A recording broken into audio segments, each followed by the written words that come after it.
So you've been trying to journal for ages, but you just can't seem to get going with it. In this video, I'm going to share 7 tips with you that will allow you to get started with journaling, but also make it fun and easy so you do it with consistency, inshallah.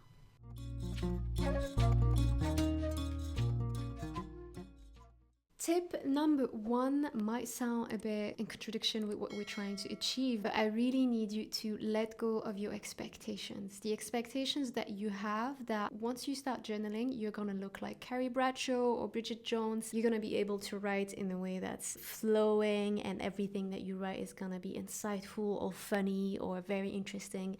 It's not gonna be like that. And I think you having that image in mind, unconsciously or consciously, is probably stopping you from developing consistent journaling habits. So forget about all the rom-coms that you've watched in which the main character was journaling with so much ease, because the reality isn't that. The reality is that you're gonna come in with your emotions, and your emotions are very real and intense sometimes. So it's not always gonna be beautiful and insightful. However, it might be messy. Embrace the messiness of it all, because messiness leads to beautiful transformation and breakthroughs. Tip number 2 is to try your best to not spiral into negative thoughts too much when you're journaling. A lot of my clients come to me and they tell me that they don't enjoy journaling because it brings up so much pain and so many memories of like struggle and hardship that they don't want to do it. It's triggering for them. And I completely understand that. It's because they've spent too much time dwelling on the past through writing that they don't want to go back to that practice. It's important to remember that journaling isn't there to make you feel worse. It's okay to let go of your feelings while you're journaling. It's meant for that. It's okay to process your emotions. However, the best way that you can journal is always to go back to some sort of positivity towards the end of the practice. That can be done through reflecting on the positive things that you learned in that negative experience, or by reflecting on your current blessings. It's really easy to turn journaling into a practice that we hate by making it just a moment in which we bring up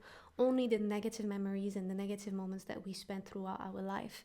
If you do that all the time, you're not going to want to go back to your journaling practice. So make sure that you turn it into something beautiful and positive. Whatever you went through in the past that was negative, journaling is there to help you turn it into something powerful and helpful for the future, inshallah. Tip number 3 is to make it as easy as possible for yourself. Just like with any other habits, at first it's going to be a bit difficult to remember that you want to journal every day. So make sure that you put your journal in a place where you're going to see it, first of all, or that you set a reminder on your phone. For those of you who don't want to use pen on paper and who are thinking, well, if I can't write in a journal, I can't journal. That's not true. You can use your phone, you can use your email draft, especially if you're worried about your privacy. That's the tip that I give the people who ask me, what if someone finds my journal? Use emails, keep them in your drafts. No one is going to go there. Or at least I hope that no one in your family is planning on going that far. Tip number 4 is my favorite one, actually, because I'm a very sensorial human being, and I know a lot of you guys will relate to this, but my environment is very important to me. So I love to light a candle when I'm journaling. I love to put my favorite playlist on so that different senses are engaged, and I'm actually creating a whole spiritual practice out of it and a ritual, and it becomes this beautiful moment between me and myself. And I'm really excited to go to my journal when I do these things on the side as well. So think about what would that look like for yourself and make it a moment that you really cherish. Tip number 5 is to journal with other people, not necessarily in the same room, but just get your friends on board. Share prompts with each other, reflect on the insights that you've had with them, send each other resources, hold each other accountable. And if you don't have friends that you feel comfortable doing that with, maybe that says a lot about your current friend circle, and it's time to get back out there and look for better friends, inshallah. Tip number 6 is to get journals that already have prompts in them. And this will be particularly helpful for those of us who are quite lazy and who don't know what to write, where to get prompts from, or simply who want to make things easier for ourselves and want to get inspiration in different fields. So for example, when it comes to spirituality, I love to get journals from Muslim businesses. I have the 99 Names of Allah guided journal here by Towards Faith,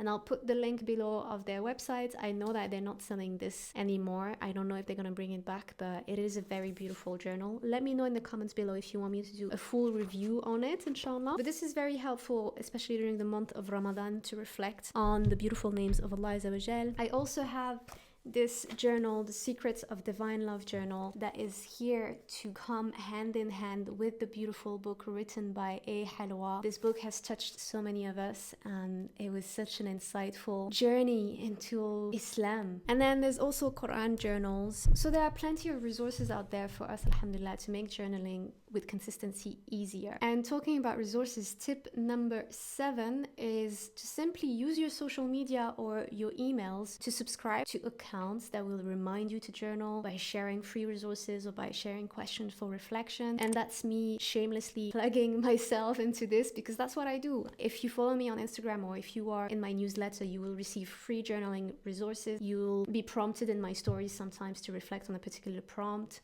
And the sun is so beautiful, mashallah, but it's blinding me. So follow me on Instagram, follow other people that will really push you in this journey of like getting to know yourself better, understanding yourself better, and becoming a better Muslim, inshallah. And now that you're ready to start journaling with consistency, make sure that you watch my other videos on the topic, inshallah, and that you subscribe to my newsletter in order to get your free resources. It was a pleasure sharing these tips with you today, alhamdulillah. Let me know in the comment section below, what are your tips to make journaling a practice that you keep up with consistency. I'll see you in the next video, inshallah. Take care.